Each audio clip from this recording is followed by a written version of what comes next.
Ok, à votre première question de savoir quelles mesures ont été prises par l'État du Cameroun pour faire face à un éventuel cas d'Ebola, je vais vous répondre tout simplement que l'État du Cameroun, comme la plupart des pays du monde et d'Afrique en particulier, est conscient de la menace de la maladie à virus Ebola. L'État du Cameroun a prédisposé des caméras thermiques et des thermomètres laser dans tous ses postes d'entrée afin que tout passager qui arrive soit screené et qu'on voie sa température. Il faut aussi tout de suite dire que l'avantage qu'on a, c'est que c'est une maladie pour laquelle tous les porteurs de virus ne sont pas contagieux. Pour être contagieux, il faut commencer à faire la maladie. Et l'un des premiers signes quand on commence à faire la maladie, c'est la température, donc la fièvre. Donc cela nous permet de contrôler. L'État du Cameroun a également choisi dans chaque région un centre, a désigné un centre de traitement qui permet à ce qu'on puisse prendre en charge un éventuel cas. L'État du Cameroun a également mis sur pied une équipe pluridisciplinaire d'intervention rapide. Et pour en arriver là, donc, l'État du Cameroun a commencé par former. L'État du Cameroun a eu une réunion pour voir les directives nationales, pour rédiger les directives nationales. À la suite de ces directives nationales, on a formé des formateurs pour chaque région. À la suite de cette formation des formateurs, les formateurs au niveau de chaque région ont formé d'abord le personnel soignant, ensuite les chefs de service santé de district, ensuite le personnel non soignant qui était composé des hygiénistes des mairies et certaines personnes qui travaillent dans les sous-préfectures et les préfectures de notre région. Et enfin, nous avons formé les communicateurs, les journalistes. Si jamais un cas de maladie à virus Ebola venait à être détecté au Cameroun, que prévoit la procédure? La procédure prévoit qu'un cas peut être détecté par tout le monde, même la communauté. Si la communauté pense que quelqu'un fait la maladie à virus Ebola, nous disons que c'est un cas alerte. La communauté doit appeler l'agent de relais communautaire qui est à côté d'eux, ou alors appeler le district de santé auquel ils dépendent. Et le chef de service de santé du district va descendre pour voir ce cas. Si le chef de service de santé du district ou son équipe pense que c'est un cas de maladie à virus Ebola, nous disons que ça devient un cas suspect. Et donc, la première attitude, c'est d'isoler le malade. Au Cameroun, nous disons, donnez à ce patient un masque, qu'il porte le masque. Vous lui remettez un masque, il le porte. Ceux qui vont, on peut aller plus loin jusqu'à lui donner des gants et l'isoler.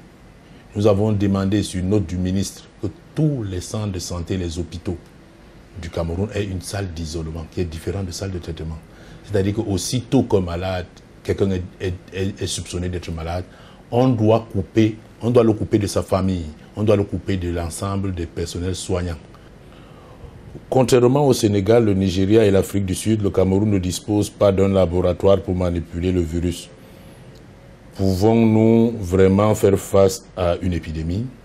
Non, je vais déjà vous dire que ce n'est pas une vérité. Le Cameroun a un laboratoire P3, parce que c'est un virus qui est très très dangereux. Pour le manipuler, il faut avoir au moins un laboratoire P3, de préférence un laboratoire P4. Le Centre Pasteur du Cameroun a un laboratoire P3. Et vous comprenez donc que nous pouvons faire les tests. Et le Centre Pasteur nous confirmait encore vendredi que maximum 6 heures du temps, ils nous donnent, quand ils reçoivent l'échantillon, ils vont nous donner le résultat.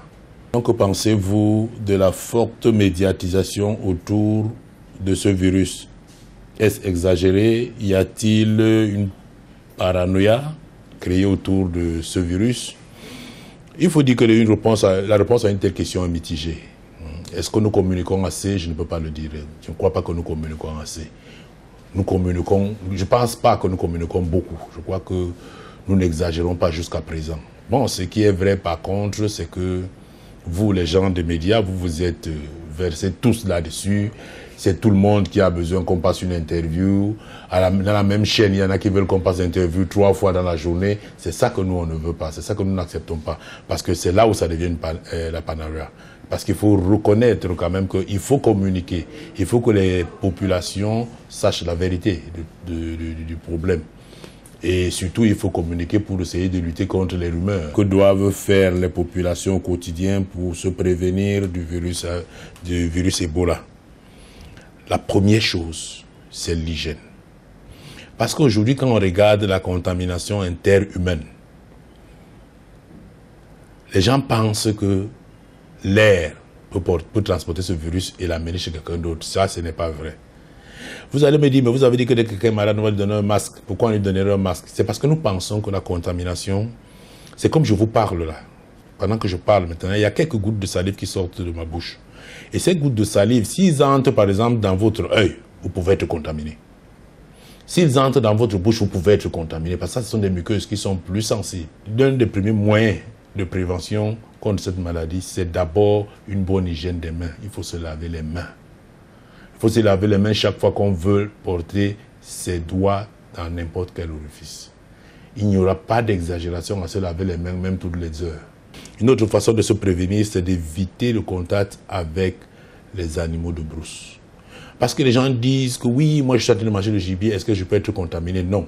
Je ne peux pas être contaminé parce que je mange le gibier. Ça, c'est vrai. Parce que le gibier est déjà cuit. Et comme il est cuit, le virus est mort avec cette chaleur. Ça, c'est vrai. Mais chaque fois que je mange le gibier, ça veut dire qu'il y a quelqu'un qui l'a préparé. Donc, il a eu frais. Cette personne peut se contaminer.